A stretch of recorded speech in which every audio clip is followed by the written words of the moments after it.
कक्षा 9 के हमारे जितने भी विद्यार्थियों का प्रश्न पत्र 4 नवंबर के दिन है और समय बहुत ही कम है, लगभग आपके पास 5-7 घंटे बचे होंगे ज़्यादा से ज़्यादा। तो इस समय में आपको ऐसी चीज़ें पढ़ना चाहिए कि जो 100% श्योर पेपर में आ ही रही हैं। तो आइए एक इसी तरह का क्वेश्चन पेपर मैं आपको बताऊंगा, सेट ए हो चाहे आपके पास में सेट बी हो। यदि ये क्वेश्चन पेपर आपने सोल्व कर लिया तो ये समझ सकते हैं आपके अच्छे से नंबर आप स्कोर करोगे। तो आइए देर ना करते हुए अपन क्या करते हैं, पहले क्वेश्चन से इसको अच्छे से समझते हैं, है ना। प्रेमचंद के फटे जूते किसकी रचना है? प्रेमचंद के जो फटे जूते हैं वो हजारी प्रसाद द्विवेदी जी की रचना है। प्रेम मार्गी शाखा के प्रतिनिधि कवि है, ठीक है। प्रेम मार्गी शाखा के प्रतिनिधि कवि है तो जायसी है। ध्यान देना है, मैंने अभी एक बात कही थी आपको, ठीक है। यहाँ पर लिख रहा हूँ मोस्ट इंपोर्टेंट, प्रेम मार्गी शाखा के प्रतिनिधि कवि कौन है? जयासी है। यदि इसको घुमा फिरा के आ जाए तो ज्ञान मार्गी के कौन है? ज्ञान मार्गी या ज्ञाना मार्गी बोल सकते हैं अपन इसको, के है कबीरदास जी, ठीक है। और सूरदास जी जो है वो है आपकी कृष्ण भक्ति शाखा के कवि। क्या है? कृष्ण भक्ति शाखा के कवि है। और तुलसीदास जी जो है वो है राम भक्ति शाखा के कवि, राम भक्ति शाखा के कवि रहेगा। ध्यान, आगे बढ़ते हैं। काव्य के कितने भेद होते हैं? ठीक है, काव्य के कितने भेद होते हैं? तो काव्य के 2 भेद होते हैं। रिपोतार्ज शब्द है, तो रिपोतार्ज शब्द है जो है वो फ्रांसीसी भाषा का शब्द है। कौन सी भाषा का शब्द है? फ्रांसीसी भाषा का। कामयानी क्या है? कामयानी क्या है? आपकी एक महाकाव्य है, ध्यान दीजिएगा। कामयानी आपकी एक क्या है? महाकाव्य है। और रामचरितमानस भी क्या है? आपका एक महाकाव्य है। हिंदी साहित्य का सर्वाधिक लोकप्रिय महाकाव्य है, तो सबसे ज़्यादा लोकप्रिय महाकाव्य कौन सा है? रामचरितमानस। अब देखते हैं रिक्त स्थानों को, जो कि 6 नंबर के और 6 नंबर आपको पूरा दिलवा देंगे, ठीक है। केदी और कोकिला दोनों ही गुलाम देश के वासी है। ग्राम श्री के रचनाकार कौन है? सुमित्रानंदन पंत है। ग्राम श्री के रचनाकार कौन है? सुमित्रानंदन पंत है। घृणा उत्पन्न, यहाँ पर देखिए सूरदास ने वात्सल्य रस का कोना कोना झाँक लिया है। घृणा को उत्पन्न करने वाले दृश्यों का वर्णन होने पर रस होता है विभत्स रस की भयानक रस, तो यहाँ पर हो जाएगा विभत्स रस। मात्रिक छंद में क्या की जाती है? तो मात्रिक छंद में की जाती है मात्राओं की गणना। मात्रिक छंद में की जाएगी मात्राओं की गणना। और एकांकी में अंक होते हैं, एकांकी में आपका अंक होगा तो 1 अंक होगा। समझ गए? जितने भी बेटे में MI मोस्ट इंपोर्टेंट लिख रहा हूँ ये क्वेश्चन आपका 100% श्योर आ रहे हैं, ठीक है। चलिए अगला देखते हैं जोड़ी की ओर। थन रोग के अंतर्गत आ जाएगा विसर्ग संधि। छायावाद का जाएगा प्रकृति का मानवीकरण। छंद के प्रकार, छंद के जो प्रकार होते हैं वो छंद होते हैं 2 प्रकार के। छंद कितने प्रकार के हैं? 2 प्रकार के। ग्राम का तद्भव होता है गांव, और संस्कृति तथा शिक्षा के रचनाकार आपको जाएंगे श्याम शरण दुबे। और शत्रु का विलोम क्या है? मित्र। आगे बढ़ते हैं और देखते हैं सत्य असत्य। रस युक्त वाक्य ही काव्य है, ये कथन आचार्य विश्वनाथ का है। बिल्कुल सत्य बात है। अलंकार का सामान्य अर्थ होता है गहरा, असत्य है। इस जल प्रलय में लेखक तैरना जानता था, असत्य। लेखिका मृदुला गर्ग अपनी नानी को देखा था, उसने, असत्य है। गया झूरी का मामा था, ठीक है, तो ये आपका असत्य है। और पक्षियों की मधुर आवाज़ से आम आदमी रोमांचित नहीं होता, असत्य है। आगे बढ़ते हैं और देखते हैं एक वाक्य में उत्तर। श्रृंगार रस का स्थायी भाव क्या है? आपका रति रहेगा। प्रत्यय शब्द कहाँ जुड़ता है? शब्द के अंत में।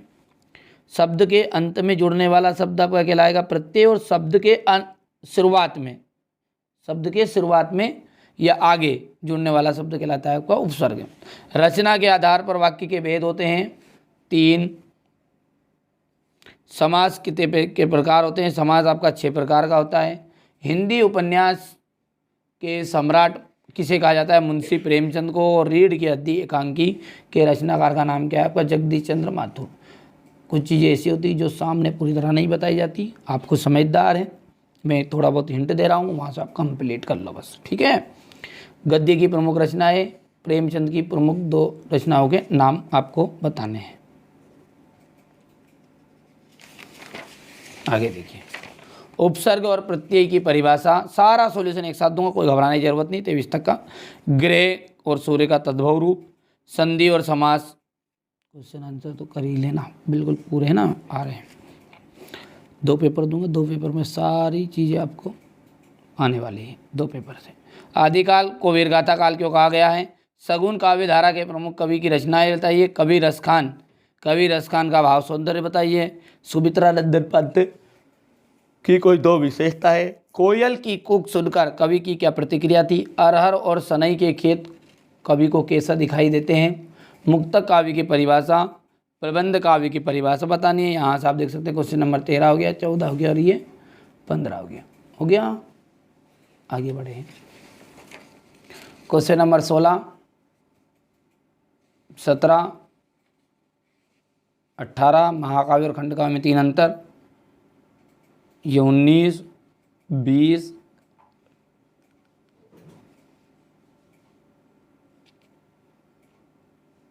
21 हो गया, 21 भी। 21 के बाद में ये आपका 22 और अंत में आपका 23। चलिए, तो ये तो हो गया क्वेश्चन पेपर। अब चलते हैं आगे सॉल्यूशन की ओर। क्वेश्चन नंबर 6 से अपन अब सॉल्यूशन को देख लेते हैं। यहाँ से बढ़िया से भक्ति काल को हिंदी साहित्य का स्वर्ण युग क्यों कहा गया है, ये आपको कंप्लीट कर लेना है।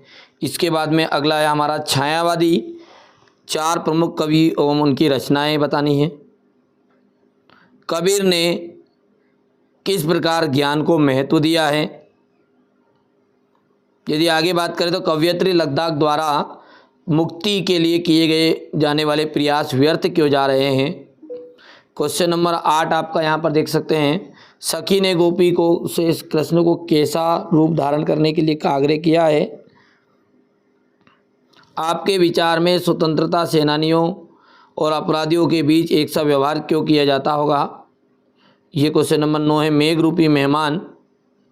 क्वेश्चन नंबर 10 है, लता ने बादल रूपी मेहमान को किस तरह देखा, क्यों।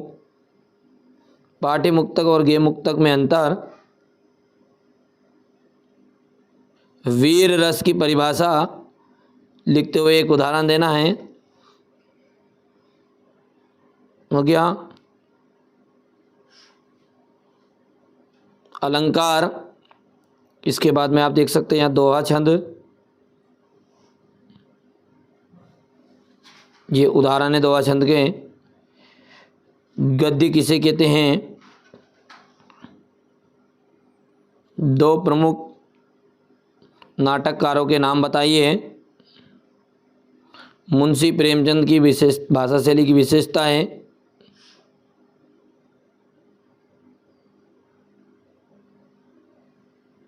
महादेवी वर्मा की गद्य की 2 रचनाओं के नाम। छोटी बच्ची को बैलों के प्रति क्यों प्रेम क्यों उमड़ आया था। क्वेश्चन नंबर 14 ये रहा। क्वेश्चन नंबर 15 आपका। क्वेश्चन 16 ये क्वेश्चन 16 का तो। क्वेश्चन 17 ये इसका अथवा रहेगा। क्वेश्चन नंबर 18 ये भावार्थ।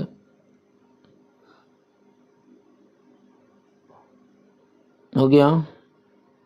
क्वेश्चन नंबर 19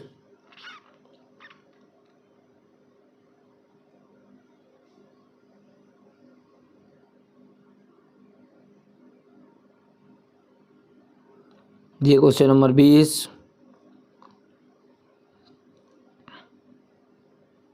क्वेश्चन नंबर 21, 22 और ये रहा आपका 22 का। ठीक है, तो चलिए ये मैंने पूरा आपको क्वेश्चन पेपर का सॉल्यूशन दे दिया है। तो मिलते हैं अगले वीडियो में।